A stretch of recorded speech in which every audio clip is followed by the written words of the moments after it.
kun sanot minulle ei.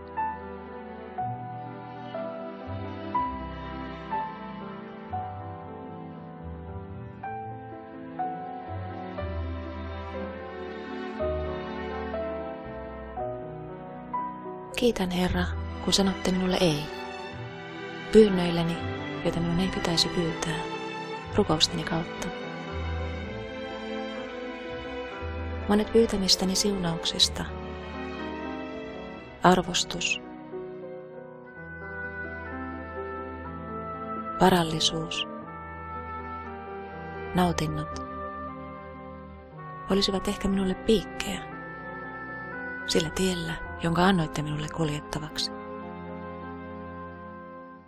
Toisilla kerroilla annan palveluksia, valittelun, itkujen ja hälyn keskellä, pelkkää oikkuilua ja valittelua, jotka tulevat ylpeydestäni. On etuisuuksia, jotka haluaisin. Annan hartaasti teiltä kyllä, ja jos nämä kukoistaisivat elämässäni, niin ne olisivat minulle haitaksi.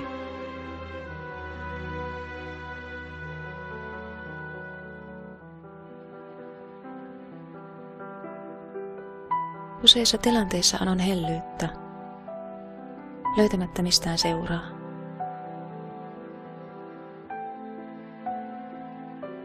Kun yksinäisyyden annatte oppaaksi, inspiroidakseen etsimään teitä. Opeta minua, että olen oikeassa paikassa. Että kukaan ei tule elämääni sattumalta.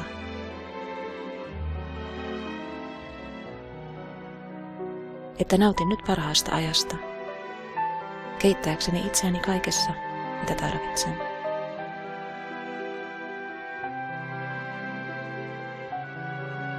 Älä kuuntele hulluja vaatimuksiani,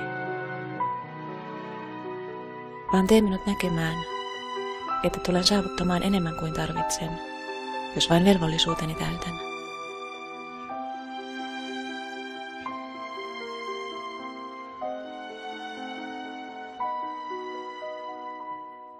Kiitän Jumalani, kun sanot ei rakkautesi tähden. Ja aina kun anon sellaista, jota ei pitäisi, Herra, älä pyyntööni vastaa.